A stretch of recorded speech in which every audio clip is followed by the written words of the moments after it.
This is Derek O'Fodernwell with the Medicine Shell, and today I'm going to discuss the Nze title system in Igbo cosmology and culture, what an Nze is and what that title means, and its very unique or even shocking history, what role an Nze plays in social and cosmological order of our ancestors and today, and how an individual becomes an Nze. I'll also touch on the concept of solar spirits, and give a view on women's titles and what they meant in society then and today. And at the end of the video, I'll give my thoughts on the Nze system, and what studying it added to my own perspective that matured my view on spirituality, religion, and even aspirations as a whole. Before I start, I have an Igbo proverb I would like you to interpret. It'll reveal what I ended up learning that matured my view on spirituality, religion, and aspirations. But before I say it, I want to emphasize something. It doesn't matter if you have the right answer, or if your answer is the right one. The only way you can be wrong is by not thinking about it. Meditating on an ilu pulls a valuable meaning out of each person. And since each person's chi and uche, or wisdom, are their own, answers will naturally differ. The value is in examining what it means to you. Comment below with your answer. What is the meaning of the proverb, Nhilu me atuailu? When proverbial things happen, we bring out proverbs. I want to make sure my answer doesn't get in the way of your answer. So if you can, pause the video and comment what you think the proverb means, then continue. If you're new to the channel, I discuss Igbo spirituality, and if you're interested in this topic, hit subscribe and make sure you hit the icon bell, because that's how you'll get notifications when I make new videos. Again, I discuss Igbo spirituality, cosmology, and culture. And if there's any topic you're interested in, or anything I mentioned that you'd like more details about, or its own video, leave a comment below. The best way to support the channel is by joining our Patreon at patreon.com/themedicineshell. All of my patrons have access to my research library, where I get my information from. It has hundreds of ebooks, articles, and studies, as well as first-hand historical sources and documents on Igbo spirituality, culture, and history.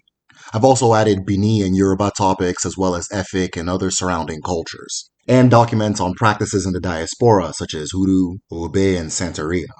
We've also started a study group. It is a live discussion on various topics between me and the patrons. And lastly, we have an accomplished in-house Dibia for individuals that are interested in one-on-one readings, therapy, and consultation. I've become a huge fan of the group studies. I have a lot of sharp people in there, so if you're interested, I highly recommend. Again, support the channel at patreon.com/themedicineshell. And with that being said, let's begin. An Nze is a living ancestor who walks among the living, serving as a link between two worlds, and a source of wisdom, order, and guidance for his community. Sworn to a moral code concerning behavior, conduct, diet, and daily routine, an Nze serves as a cornerstone of principles and enlightenment, as one of the most ancient titles in Igbo land.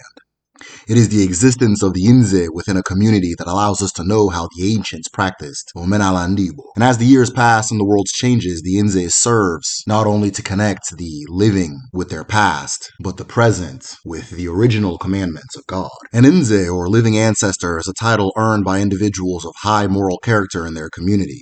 This title is given to an individual by the Nze society within that community, a union of Nze headed by an Nze, or Nze of Nzes, also known as Onyishin Nze, whom is usually the eldest Nze among the group. Once the title is achieved by an individual, and I'll explain how that is done shortly, the individual serves their community in a capacity similar to a walking court of law, museum, and library in one, as a diplomat for their community and senator for their family or lineage. Most importantly, the Nze serves as a cultural and moral custodian, assuring that things are passed down to the next generation the way our ancestors received them from God. Becoming an ancestor before death opens a set of privileges up for an individual, which balance the set of duties and responsibilities that work together to keep a community united just in principle. And to understand the full context of how this is balanced and what it all means or where it comes from, I'll start by telling a story which shows how Chukwu gave our ancestors many of the facets that make the title whole.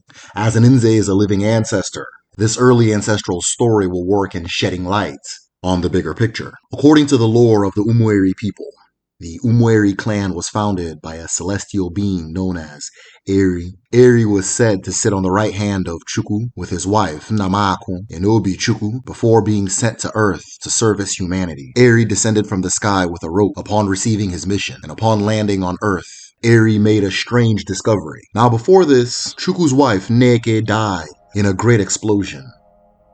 Chukwu carried her body and covered her in a bed of tears that flowed from his eyes, known as Ushimiri. The life-giving force of the water allowed her to reincarnate as Anna, the earth itself, or the Earth Mother, and on her body Eri would land with his wife and found a new way of life. But upon landing, Eri found himself trapped, for all was covered in water except the small anthill that he and his wife had landed on. Now Eri was close to Chukwu and Chukwu close to Eri, so when Eri called upon Chukwu for a solution, Chukwu promptly sent a metalsmith from nearby Awka, a neighboring community legendary for its proficiency in metalworks, to help solve the problem. The smith used the heat from his furnace to clear the water, and once the water was cleared, Eri and Nnamakun gave birth to 2 children, boy and girl. To feed his family, Eri would pray to Chukwu, and Chukwu would send Azuigwe, or heavenly fish, for him to eat with his family. And as this continued, Eri's family grew and grew, until after a great many years,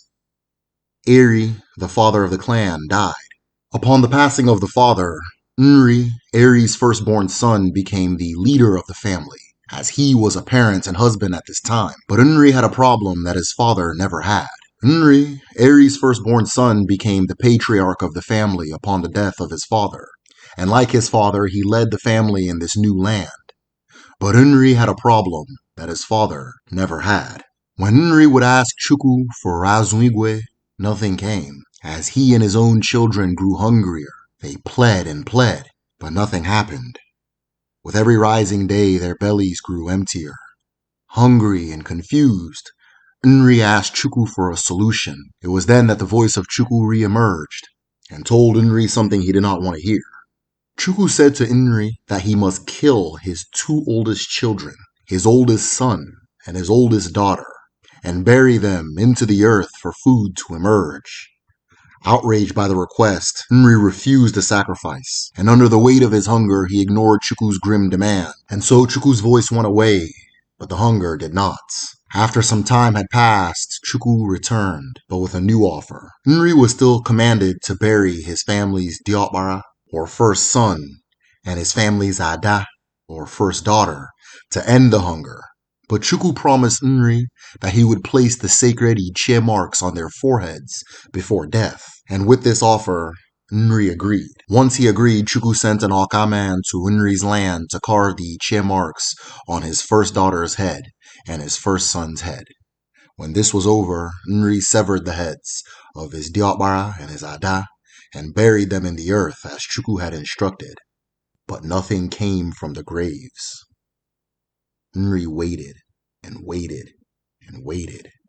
3 market weeks passed, and on the 12th day, the earth began to sprout.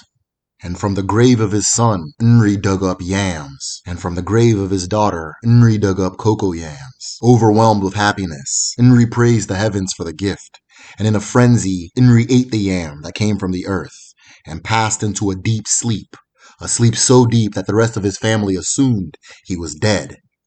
But alas, he rose, and in another frenzy he devoured the cocoa yam, and again fell into a deep sleep. His family used what was left to plant more yams, but before he can attack them in another frenzy, the voice of Chukwu returned with new instructions. Nri was told to share this great gift with all of the communities of the world, but knowing the pain of hunger, Nri refused. He knew what he sacrificed to gain this great gift, and it would only be him and his family that enjoyed the fruits of this painful sacrifice. Chukwu, knowing Nri was hard to convince, came with another bargain. And I'll finish this story in the Ozo Explained video. But I felt it was important to share this story in this video, because as I describe the Nze and the traditions around it, you may be able to see some of the themes and references within this story re-emerge in the tradition of the Nze. It is unknown and perhaps unknowable when the Nze title system began, as many communities have stories that cite its origin within their own soil, making it difficult to know where in Igbo land it came from. But as I said earlier, the Nze title is likely one of the oldest surviving titles in modern-day Igbo land. And throughout Igbo land, titles are diverse, and the practices of a single title system, such as the Nze in one community as opposed to another, can vary greatly, as communities adjust and fit their definitions based on their specific needs, or devise titles based on their specific history and culture. But in this diversity, a few commonalities remain. One being that titles are typically administered by a title society. A title society is a union of individuals who share a title. In many communities, the dominant title society may serve as a government, while some societies are guilds for individuals united by a single craft, such as smithing. or the mastery of a single art form. Some societies are a union around a spirit or spiritual body of knowledge, or method for invoking a spirit, such as a masquerade society. Masquerade societies are title societies which do exactly that. But beyond the masquerade, these societies, like others, also serve as schools which teach young initiates ethics, community management, history, crafts, craft secrets, medicine, science, principles around man or womanhood, and most importantly, the secrets of the art form that they protect and uphold. The masquerade therefore serves as a summation of the masquerade society's body of knowledge, with its attire, dance, nature, and speech displaying truths best known to the initiates. These societies also serve in community regulation, in some communities forming a police force, especially during times of the year where their masquerade is active, or as a regulatory body for activities such as the planting season and the rituals surrounding the planting season, or a regulator of craft activities such as medicine making, leatherwork, or weapon crafting. For married women, the market union was one such society built around the regulation of the community market, as well as planting activities and general trade. For most, if not all communities, market activities were controlled by women, and to leverage the power politically, as well as to regulate interactions amongst each other. Market women's unions are an ancient and extremely powerful example of a society built around craft or a trade. These unions were also spiritual in nature, as the market is sacred in ancestral thoughts.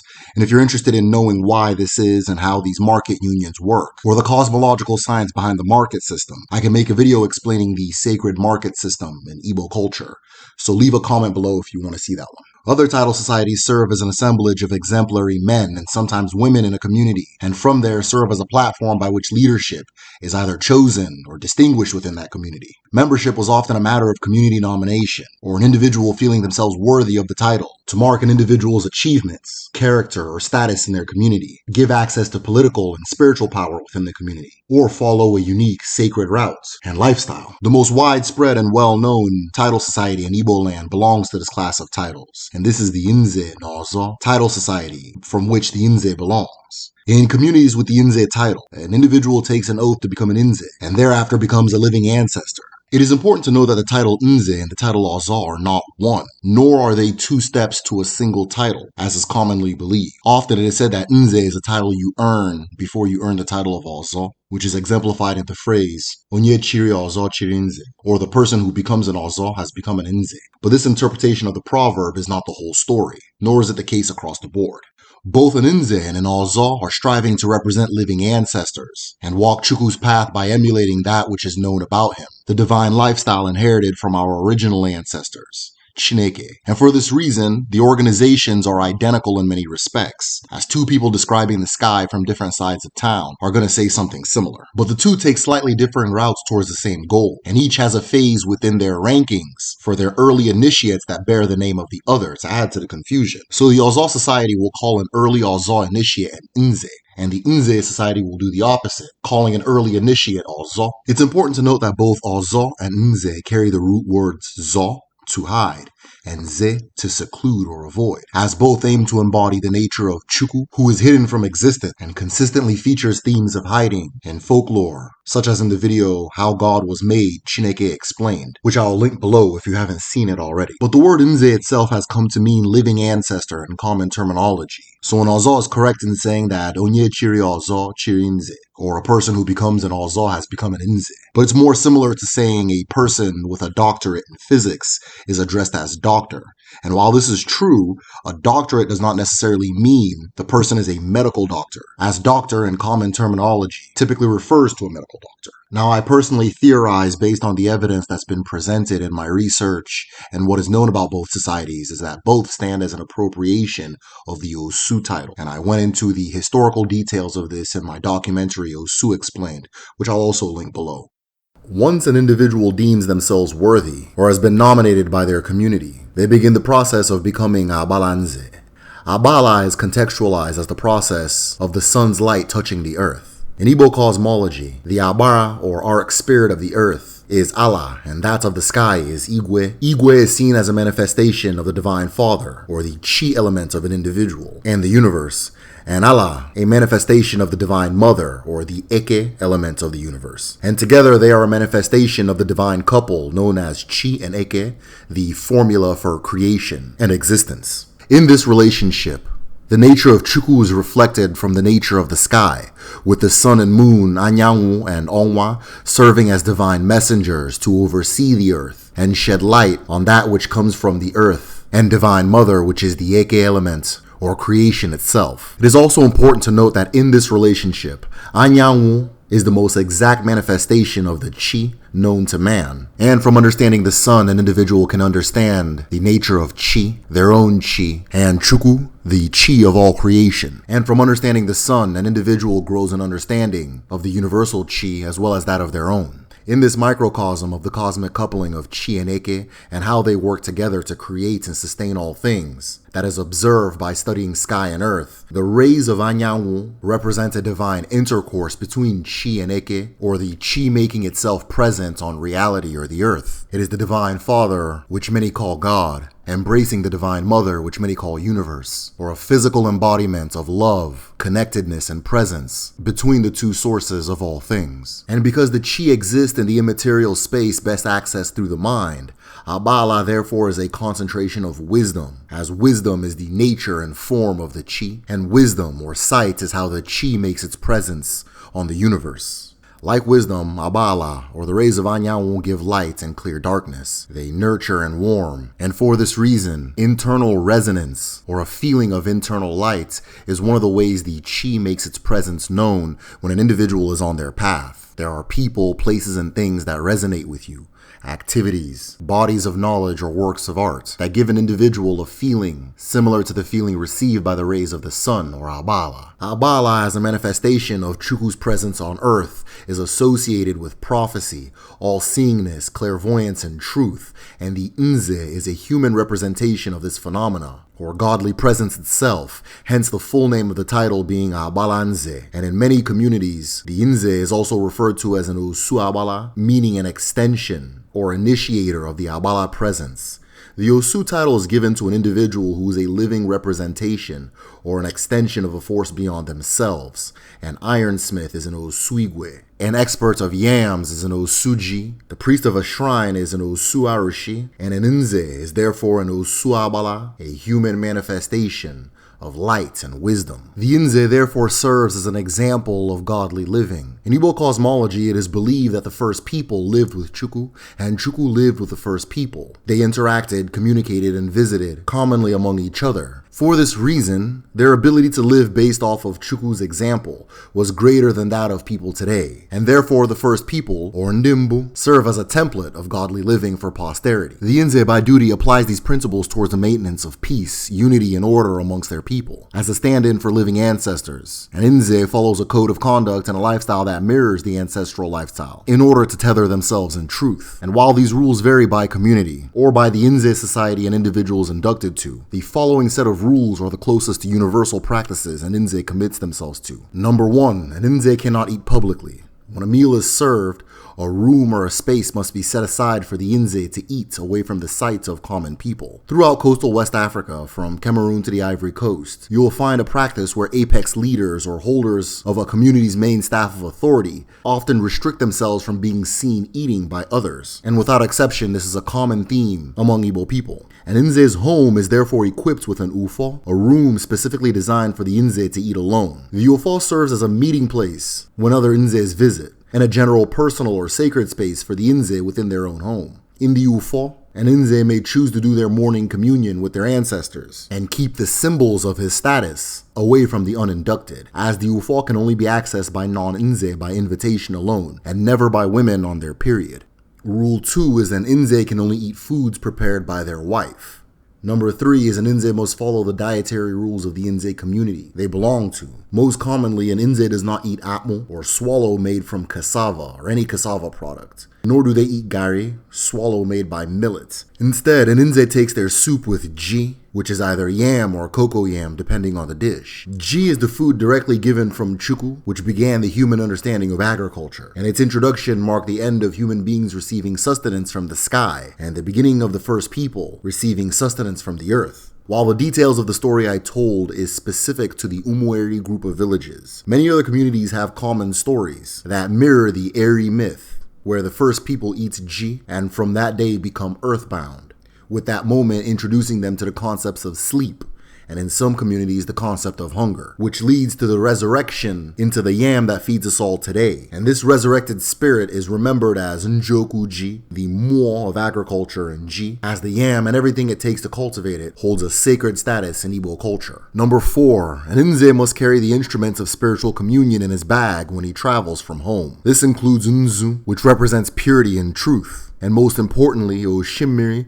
the source water that begets life. In ancestral thoughts, all things are forces rather than things, meaning that several things can share the same force and manifest as different forms of the same force, interlinking the symbols and allowing them to represent each other. Nzu in this case represents new beginnings, water, the Oriede, innocence, cleanliness, and pure thoughts and actions. The Nze's bag will also carry the Oji, the sacred symbol of unity between person and person, progeny and progenitor, as well as the union of the 4 elements that make an individual, the Chi, Eke, Agon, and Mo, as well as all 4 market days, which are Eke, Urie, Afon, and Kwo, which are also the 4 sections that Chukwu organized the universe into, to bring order to existence. The Nze will also carry the Ofo of his title, or the Ofonze, which he will use to perform his judicial and arbitration duties, as holding this Ofo allows him to speak for the community, both living and non-living. If there's a community gathering, the Nzes among the group reserve the right to speak on behalf of the people, as they have the community's vote of confidence as a person of worthy mind, achievement, and character. Trust in the Nze is strengthened and perhaps based on the fact that the Nze, during their initiation ceremony, swears upon the Ofo of the Arushi of the community, creating an unbreakable bond between them and the ancestors of the community, as well as the land itself, which allows them to be a conduit for the people's voice, both past and present, as well as ensuring grave consequences on an individual who takes the title but betrays its principles. And I'll explain the process by which an individual becomes an Nze, or the rituals done, shortly. But the Ofonze allows the Nze to be a representative when diplomacy is being done between communities, as it is Nzes, elders, and other titled men that are sent on the mission to ensure peace and resolve conflicts at all scales. The Nze will carry his own cup in his bag, fashioned from a horn of ivory. The elephant, or Enyi, is a recurring theme in title systems, such as Nze no Zo, as the elephant is a symbol of Chukwu. I can do a video on sacred animals or animal symbolism in Igbo spirituality if you're interested. It's a really interesting topic, so comment below if you'd like to see that video. Titled women also reserve the right to wear ivory on their ankles, known as Uduenyi. In the Nze system, a woman's equivalent to the title is Lolo, Lolo Nze, or Nze Nwai, and in this context plays the same role socially and spiritually as the Nze. The burial rites of an Nze Nwai are often identical to that of a titled man, and the title also grants women the authority to take on wives for themselves if they choose. In the Nze system, for a woman to become an Nze, she must first confer the title onto her husband, and for a man to become an Nze, he must first confer the title onto his father if his father is still alive. Though there are cases of women taking the title onto themselves, or having the title bestowed upon them by their community due to their achievements or status among their people. Now, unlike the modern chieftaincy system, the title of Lolo in the Nze system was traditionally a standalone title that did not necessarily mean the wife of a chief. Whereas in the Igweze system, or the modern chieftaincy system, a Lala is more so the wife of a chief, a concept borrowed from the Ozo system, which I'll cover in another video. An Nze must offer a libation before drinking, or offer a portion of their meal to their ancestors and the earth before eating, beginning each meal by acknowledging Ana, Chukwu, the living and the unliving. An Nze must conduct morning communion every morning facing the rising sun on behalf of the family and community. In the communion, the Nze will speak positive affirmations for the community and family, denounce evil, and profess their own purity or innocence, usually by making affirmations along these lines. I have not committed sin. I have not lied. I have not brought harm to another. I have not stolen. I have not wished ill upon my neighbor. I have not offended the living nor the dead. I have not associated with those who do evil. I have not defiled the land. And let those who kill others follow death into the grave. Now, these proclamations vary from person to person, prayer to prayer, as they are whatever an individual chooses to affirm into the universe to assert their devotion to the principles of the title. These exact affirmations come from what I've observed in my own life, from Nzes doing communion, and likely give insight into the principles an Nze traditionally vows to uphold. To break down how an individual becomes an Nze, My references will be based on the system in Awamama, where I'm from, in the Oru region of Imo State. Reason being that it's easier for me to get details on the ground on the subject, as I can go straight to the Inze Society and ask, and I did. It also helps that the Inze is the apex title in the region, so there's more detail to be shared. But all communities are interdependent and interconnected culturally, and so I'll be adding details from different communities. I spoke to the Onyishin Inze in my community, a 90-some-year-old man was able to give me his time and teach me how an individual becomes an Inze past and present. So before I begin, I want to give him thanks. What he let me know was that the first step of becoming an Inze is stating your interest to do so and discussing it with your family. Once an individual becomes an Inze, their living father, spouse, and children will be conferred with the titles, as the title is not taken alone. Once the discussion is over, one approaches the Inze Society to state their interest. At this point, they will investigate your character and reputation within the community, but typically those who make this decision are already well known. At this phase, an individual will self-assess or have their achievements assessed. As in the ancestral worldview, an individual who is moving with their chi will find consistent success and live a life worthy of emulation. The Inze Society will assess whether you have committed Nso or violations against Ana, the earth, or if members of your family have done such, without it being atoned for or cleansed. Now, I've made a video on Nso, or abominations, and sin in Igbo spirituality, so I'll include the link below if you're interested in the details of this and how purification is done. If an individual is deemed worthy of the title, they are welcomed back and given a list of items and fees they'll pay to enter the society. Upon paying, they now become what is called Nzobere, or Little Inze, the entry phase of the Inze title system. Nzobere as a phase is simply described as an allegiance or a pledge of allegiance to the Inze Society. This title is taken primarily to mark an individual's success and leadership in society, and is not beholden to the internal duties and principles of the organization, as strictly as members who have achieved higher phases. The fee for becoming Nzobere in my community is 15k or 15,000 naira. 1 goat, 4 cartons of beer, 2 crates of malt, 2 fowls, 1 bottle of liquor, 16 cola nuts, 16 alligator pepper pods, and 2 gallons of palm wine, which is given directly to the Inze Society. And then the individual will give Onyishin Inze in the area 2,000 naira and a bottle of gin. Once an individual fulfills the requirements, the Inze Society throws a celebration for them at night where the new Inze Obere's wife and daughters will cook for guests, and the Inze will be receiving his aya. Aya are 2 cotton anklets an Inze will wear on his ankles for the rest of his life, as they are only cut before the individual's burial, though today I'm sure the rules are more lax. The wearing of aya symbolizes the living ancestorhood, or the title-holding status of the individual. The Inze Obere also gains the right to wear the attire of the Inze, as they are now an initiate into the institution. This includes the red fez, or uwozo, or a striped cap known as ukwagu, aya, or white, ankle threads, and otunsi, a ritually activated iron spear which regulates energy fields in an Inze's presence, the ofonze, which in modern times has been replaced by a fan, ishiagu, which was traditionally leopard skin, but has since been replaced by a spotted, often velveteen fabric with inverse leopard coloring, meaning the spots are gold and the hide is black, though in contemporary times the patterns have an array of variations.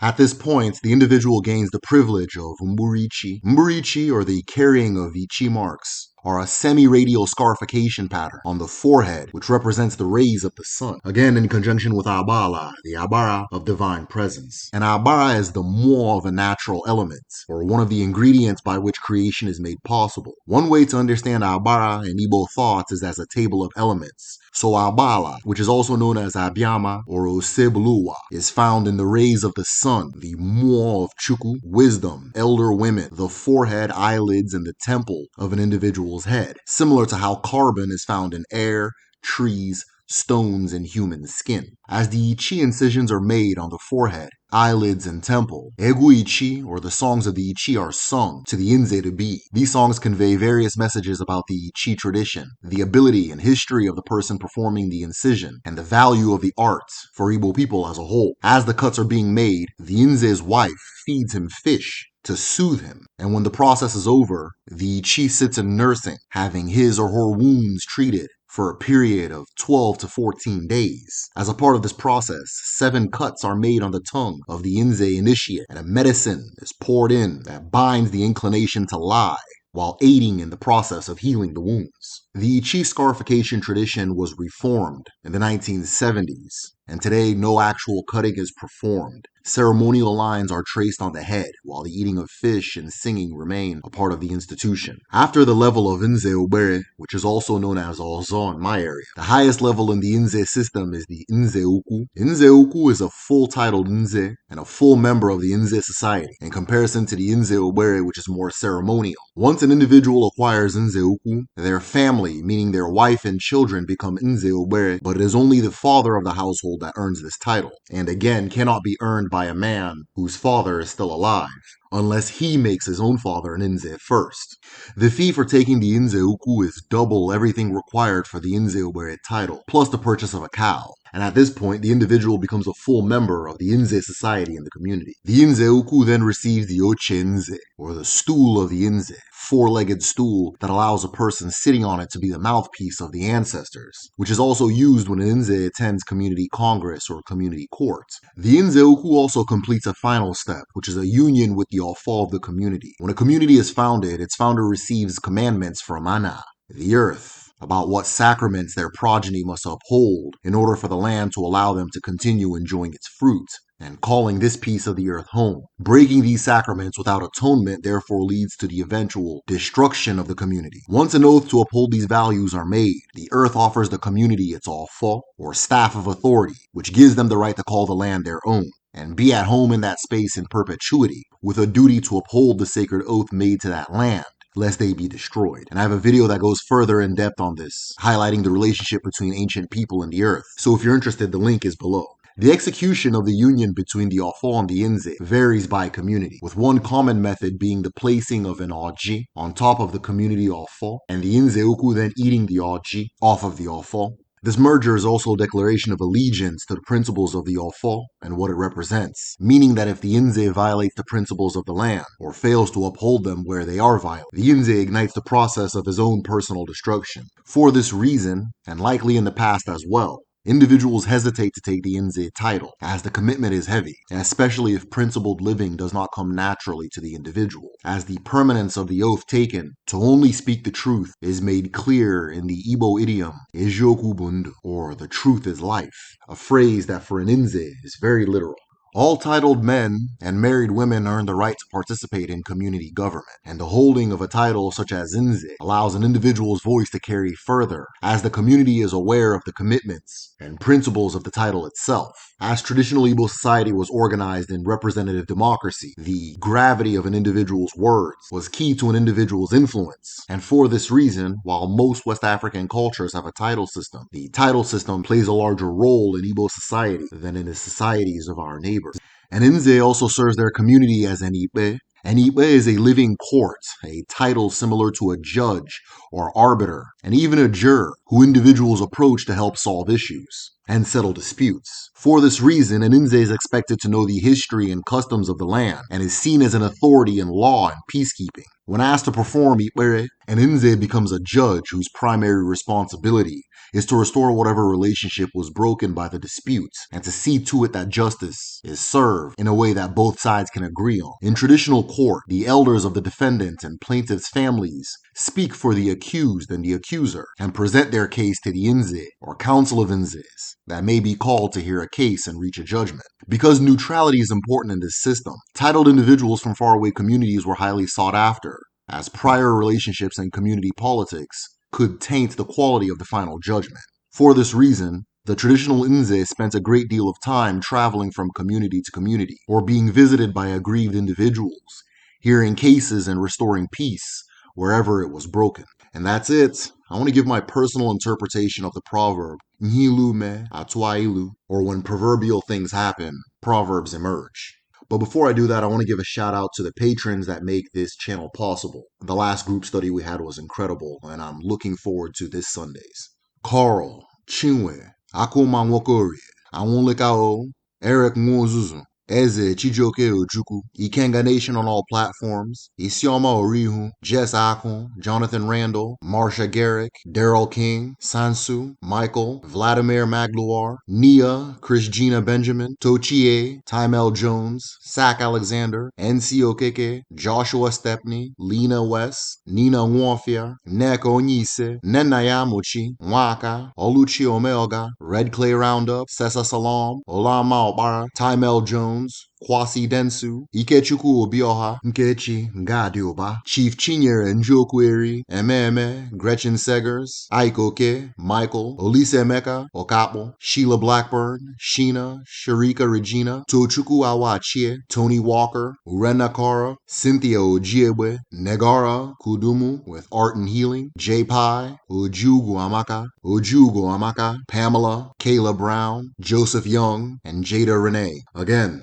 thank you. As far as the proverb, Ngilu me atuailu, when proverbial things happen, we make proverbs. Or literally translated, we cast proverbs. I asked the Onyishi Ndinze if there was a training within the Nze society due to how specific a lot of the duties and rites behind the title are. For example, an Nze is supposed to know all of the rituals and rites that are done within a community. So it's hard for me to imagine someone naturally knowing all these things because they gave somebody else 16 pieces of cola and some gin. So when I asked him the question, his answer was really interesting. What he told me was, once you take the title, you become an Nze. I tried to repeat the question again so that he could understand me more clearly. The man was an elder, and communication on my end wasn't the most easy, though I tried my best to just be quiet and listen. So when I asked the question again with different words, he gave me the answer again, but again with different words. His answer this time was, once you're an Nze, you'll know. Now, to me, the proverb means that when the circumstance arises, the solution does as well, or the solution comes out of the person seeking it. And I think that summed up a lot of the thoughts I had on the answer that he gave. Again, it's hard to imagine someone naturally knowing how to be an Nze, especially if the title has the specifics it does. And on top of that, taking an oath that says that if you fall short of being an Nze, the land should punish you for failing. So the idea of failing at something that you're not taught is something else. But after thinking about it, I believe I reached an understanding as to why his answer was the way it was. I think that if you make a commitment to be a certain type of person, you will become that person. Not so much because it's taught to you from the outside, but because circumstance or the circumstance of the commitment will pull that thing out of you. I came to understand that the title wasn't something that was bestowed on you, but something that comes out of you because the circumstance of your commitment demanded it. The commitment to being something will often show you how to be that thing. It says a lot about the transformative power of a commitment or making a decision or choosing a path. And on a very basic level, if the idea is that your ancestors were trying to be the best possible people they could be for themselves and their community, and you commit to being the best possible person you could be for yourself and your community, both you and your ancestors will arrive at fundamentally the same point, behaviorally and morally. So to me, the proverb, Ngilu me atuailu, when proverbial things happen, we cast proverbs, speaks to the idea of the commitment itself being the solution, that committing to a righteous path creates a righteous person. Or when you face a problem that requires proverbs, the proverbs will come out of you.